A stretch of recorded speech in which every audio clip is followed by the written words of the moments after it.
What's going on, ladies and gentlemen? It is Take It Slow here, aka Angry Porter, aka Clancy, aka 2 Minute goddamn nicknames, and my dog's running down the stairs making extra noise. Who cares? We're doing it live. We're doing it live. And we are here today. I've just finished my Vampyr playthrough, and I'm going to do the Would You Buy segment that we've done a few times on my channel. This is the first time I'm doing it by myself, so if I ramble a little bit or just get off topic, then I apologize. Usually I have people to keep me on track. So Vampyr, you play as Dr. Reed, a blood specialist who's just returned from World War I. It's 1918. We're in London, and he has found himself turned into a vampire. And the city is facing an epidemic that seems like the Spanish flu, but it's also turning people into skulls, which are a zombie-like vampire. And, you know, the game is basically Dr. Reed trying to figure out who his maker is, i.e. who the person who turned him into a vampire is, and how to stop this infection spreading throughout London. So this review, I guess you can call it, is going to have spoilers. So if you're here looking for a spoiler-free review, you should stop it right now. Get out of here! Get out of here! We don't like your kind. No, just kidding. I'm kidding. I love you. I love you all. Well, I love most of you. All right, so where to start off? So in the pros column, I put that the combat, at least to me, was very solid. It can be a bit janky. I mean, this game is first and foremost a dialogue-heavy RPG with pretty good combat. Combat is definitely not its forte, if you will, but it's solid, especially coming from a studio like Don't Nod, who are more known for their narrative-driven games, like Life is Strange, and there was one other I can't remember the name off the top of my head, but yeah, those are narrative-driven games. So I think this is one of their first games that features more combat throughout the gameplay. So given that, again, I would say that combat is good. It's not great, but it's solid. It's very Dark Souls light to me. Dark Souls, as a lot of you know, is known for its really just brutal, punishing combat. I wouldn't say Vampyr is on that. By the way, I say Vampyr, I don't say Vampyr, because Pyre, P-Y-R-E, is pronounced Pyre, it's not pronounced Pyre. Anyway, so I'm just going to call it Vampyr, even though a lot of people are calling it Vampyr.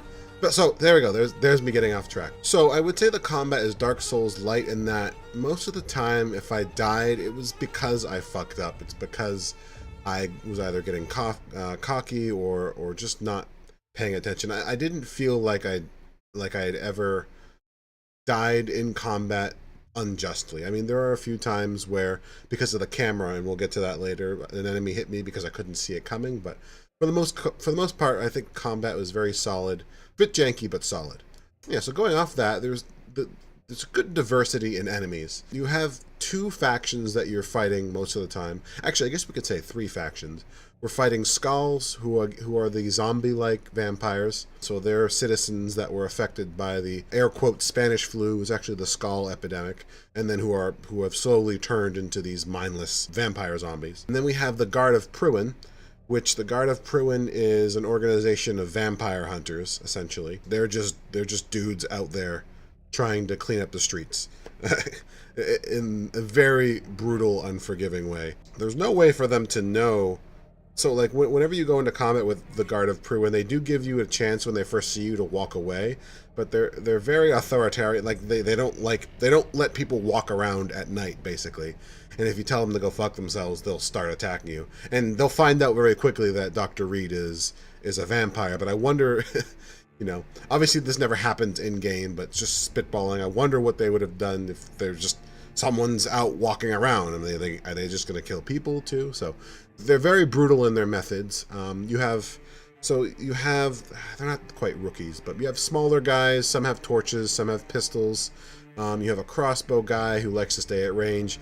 You have the bruisers who have shotguns and like to get up in your face, and you have the preachers. Preachers are probably the hardest ones, if I had to guess, because in this universe, vampires are rebuked by holy symbols, and these preachers carry around staffs with crucifixes on the end. So anytime you hit them, you also take damage, and then they do this AoE thing that drains your stamina and blood and health, and they're quite a bit of a challenge. In terms of combat difficulty, I actually don't remember if there are multiple difficulties. I played on, I didn't even look at that, so whatever the default difficulty is, I assume it's normal. That's the one I played on. But yeah, I found combat, going between all the guards of Pruin and then the Skulls. There's also a werewolf like vampire who can be pretty hard depending on your level and its level at the time. Towards the middle slash 2/3 of the way through the game, there are other Ekons. So Dr. Reed is an Ekon. Ekons are what we all know as just a normal vampire. They've retained their human form and their mind, but they crave blood. They can't die. Light burns them. Yada yada yada. Rogue Ekons will roam the city, and they add an additional layer of challenge because they have abilities very similar to Dr. Reed in that, Dr. Reed has or not a teleport, but like a spring spell. He has a barrier. There's a Shadow Ekon. What are the other ones called? I think there's at least three types of Ekons. So you end up having to learn all of the ways to beat the various Ekons. So I like that because again, they don't come through. They're not in there. They don't come until at least halfway through the game. So it's another combat mechanic that you have to learn. They're progressing not only the story, but they're also progressing the combat difficulty. So I like that quite a bit. In terms of what makes Vampyr a good game, what is its essence? It's absolutely dialogue heavy. Obviously, this is up to you and how you play the game. Some people will spend a lot of time grinding in combat, which is fine. It's not really the most effective way to gain EXP, in my opinion, but this is a very dialogue-heavy game, and it makes that very clear from the start. I would say at least half of the time I was playing this game, it's just talking to the various characters, learning about their backstories, learning hints. Jonathan can charm them, can compel them to tell secrets that they wouldn't tell a person they just met, obviously. So, and you actually get EXP for every hint you unlock and for fully unlocking a character's tree. I did this as as good a good guy playthrough as much as I could. I did partake in the blood at times, but I like to think that I only did harm to prevent harm.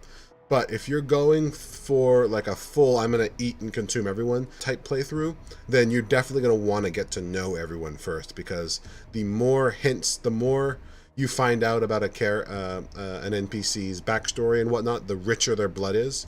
And the best way to gain experience in this game is to consume NPCs.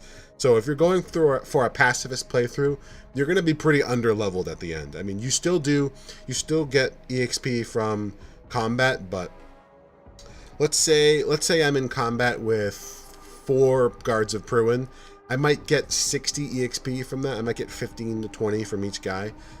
There are some NPCs where you get 5,000 EXP for consuming them. So, and these are named NPCs. When this game was originally marketed, they were saying how they talked a lot about how every NPC has a name and you can go through this without killing anyone.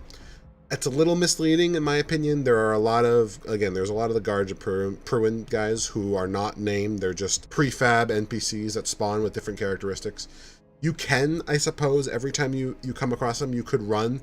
That seems a little silly to me. I mean, if you're going pure pacifist, that's what you're going to do, I guess, and I suppose it's possible. But yeah, that's not really the best way to level. The best way to level is to consume NPCs. So going off that, this game does a great job of giving you NPC. If you're kind of playing it in the middle, like I was, where I'm trying to be a good doctor, but I also do want to get more powerful, and I do want to prevent harm. So there are NPCs that are just straight up evil that you won't feel bad about consuming. There are NPCs kind of in the middle, and then there are absolutely NPCs where if you're going a good playthrough that you'll feel bad about consuming, or you may not consume at all. I would say off the top of my head, maybe there are 40 or 50 named NPCs in the game. I probably consumed about 5 or 6. 3 or 4 of them just total bastards, and 2 of them, are kind of up to my discretion. But yeah, no, the game does a great job of really fleshing out all the NPCs and their backstories within this world. Again, if you're role-playing, this is absolutely a role-playing game. If you're role-playing, then it really... Some of them you should feel bad about killing, if you will. So, it does a great job at that. What else for pros? So I put down on here, it has a strong, just gothic, industrial London theme. And because of that, the game's very dark. I mean, everything's happening at night because, Jonathan will literally burn up if he goes outside. So your save points in safe houses are beds that'll take you to the next night. So it's very dark, but I never felt like it was too dark, even down in the sewers. I did turn my brightness up a little bit, but again, the game just breathes charisma. It breathes a strong industrial London feel, which is, I can't think of another game which looks quite like it. I mean, maybe Assassin's Creed Syndicate, but you know, even then you're outside during the day a lot in this game, and this one it's all at night, so it's all just dark smokestacks. You've got your rich West End, and then you've got Whitechapel and the docks and Pembroke Hospital. So we got a pretty good variety. Most of them, Whitechapel and the docks, I guess, look fairly similar in that they're broken down sort of shanty towns that are trying to respond to this epidemic, but don't really have the means to. West End looks okay, and you'll see the disparity of living conditions between rich and poor, which is a good thematic element they introduced in the game. I don't know how accurate this is to actual 1918 London, but it feels authentic, and for me, that's what counts. So some of the cons here. The combat camera, in my opinion, is very weak. It pans and clips through buildings. It's also pretty much impossible to fight groups with the lock-on camera, because you're going to be locked on to some guy, and someone else, you know, Jonathan, if he's locked on, can't really fight anyone else around him. If you're locked on to someone else, it narrows your vision, and it makes fighting multiple enemies extremely difficult. If you unlock it, there is some jank in your targeting. You kind of have to point to where you're going to swing, imagine that. But otherwise, you kind of have to unlock the camera if you're going to fight, unless you're fighting a boss or you're fighting one enemy. So this next complaint is definitely sort of biased to me. I hate scavenger hunts. I just don't like them. It's not something I enjoy doing. When I'm playing video games, I'm playing them to have fun. I'm playing them to challenge myself, yes, but in the real world I have trouble finding shit, and I have a hard time finding stuff even more in games, and when I'm confronted with a scavenger hunt in a game, I just hate it. A lot of the quest text can be vague and hard to find. Maybe I'm spoiled from modern games having markers. Some people might really enjoy that sort of puzzle, but for me, I just, you know, if you go back and look through all the videos I played, you know, a lot of times when I came across a scavenger hunt quest, it's just, I ended up going to look for it, because that's not why I don't have fun doing that. So if that's your thing, then maybe you won't mind it, but otherwise I found the quest text to be, again, vague and at times just unnecessarily hard to find things. For another con, there's only one save file. In a way, this is good and bad, right? Because for the game, it wants you to face the consequences of your decisions and your choices. So that one save file sort of prevents you from save scumming out of a choice that you didn't like. But nevertheless, I always like the option to reload to see what making a different choice would yield. And the only way to really do that in Vampyr seems to be Alt F4ing. I don't like that, but again, I sort of understand it as for what the developers were intending to do. That, you know, they want you to know that every choice has consequences and you can't go back. And I understand that as a developmental choice, but for me personally, I always like multiple save options, and I always like a dedicated save button. But that seems to be the way games are going nowadays, or at least a game like this.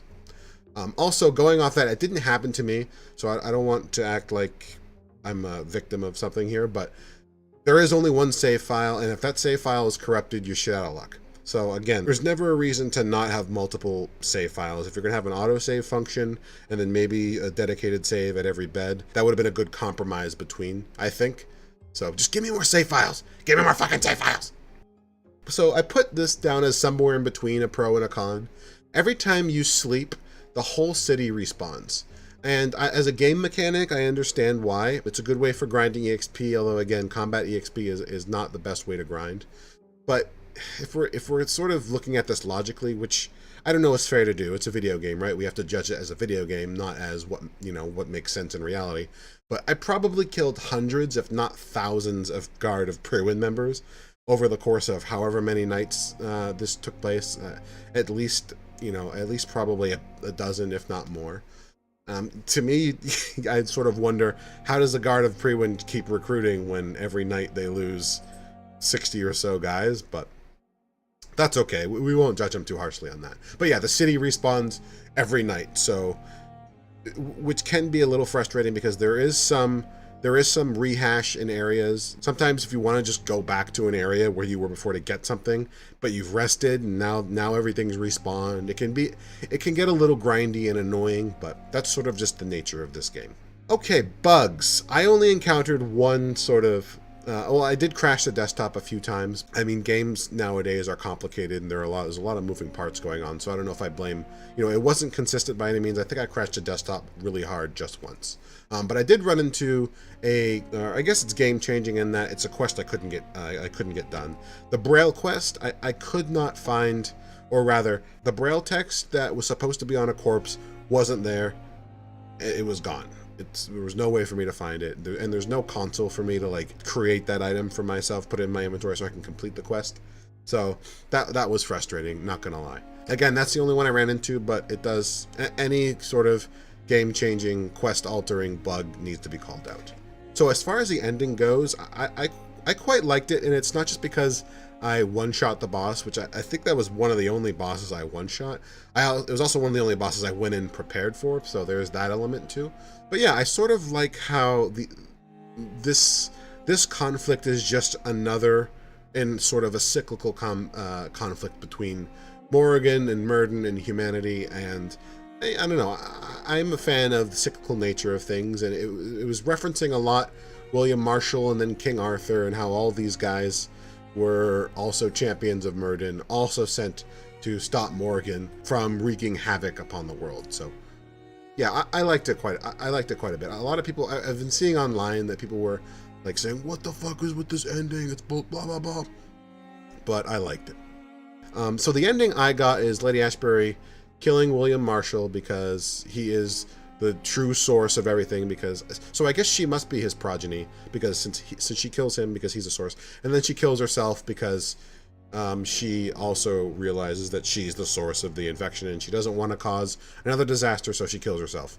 And Jonathan's like, no, I love you, please don't. So I found the love story between Jonathan and Elizabeth actually quite believable. Initially, I was resistant to it because it felt kind of forced, but just the way that they spoke to each other throughout the whole game and the way they behaved towards each other, it sort of grew on me, and I liked it. And I liked the end too. I was a little worried that we were going to end up having to fight Lady Ashbury for one reason or another, but that wasn't so. So the title of this video is Would I Rebuy, right? Would I rebuy Vampyr? For me personally, absolutely. I paid full price for it. So that was $60, and I got the pre-order bonuses. I got the coat and the Barker and the Dragonbane and all that. And I personally enjoy heavy RPGs. Combat is, I don't want to say secondary to me. Gameplay is always more important than dialogue for me. I'm not particularly a big fan of the Telltale games for this reason, because while the stories are great, I want a good game, right? I want solid gameplay. But this is a heavy RPG with pretty good combat. I wouldn't say excellent. Witcher 3 is sort of the paradigm when talking about rich RPG dialogue and also excellent gameplay. This isn't quite on that level. I would say the story here is very strong, very well written, and very just engaging overall. The story was fun to follow. I've talked with friends and family all the time on how I believe video games are the future when it comes to narrative telling, because there is the interactive element that is lacking in novels and movies and shows and whatnot. So would I rebuy this game at $60? Absolutely. I had a blast. And again, $60, 32 hours. I know it's not entirely fair to judge a game by how much you paid for it versus how many hours you got out of it. There are some really good games. God of War 3, I think, is a great example for me. It's about an 8-hour game, but you spent, back when it came out, it was $60. Was that worth $60 for 8 hours then? Yeah, it was. So $60, 32 hours, that's like, what is it? I'm not great at math. It's like $2 or a buck and a half, or $1.8, $1.8 an hour. Like that's a solid investment. You go to a movie nowadays, you're spending $10 for an hour and a half, 2 hours. So again, not the same medium, not a fair comparison in many ways, but you're absolutely getting your money's worth for this game. If you're looking for gameplay over story, if you don't care very much about a solid narrative or about good dialogue, and you just want to play something, then I don't know if this game is for you. It probably isn't. You would probably find it very boring. This game, makes it very clear up front that it's an RPG. It is a story, rich, story-driven, dialogue-heavy RPG. And if that's not what you like, then this game is not for you. But if you like all those things, then Vampyr is a must-buy, in my opinion. So I would absolutely rebuy.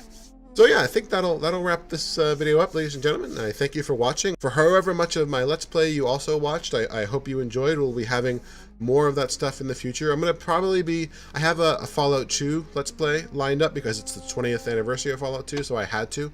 But we'll probably be leaning more towards co-op stuff, just because I have a particularly fun time playing with friends. So you won't see these just Porto plays very often, but nevertheless, I hope you enjoyed this video, and if you did, like and subscribe, all that. We'll have plenty of more content coming for you guys. So yeah, this has been Take It Slow, Angry Porto, Clancy, too many goddamn nicknames. Peacing the fuck out. Last Vampyr video. Oh my god, it's the end. It's the end. It's the end. But it's also the beginning. Thanks for watching, guys. Catch you next time.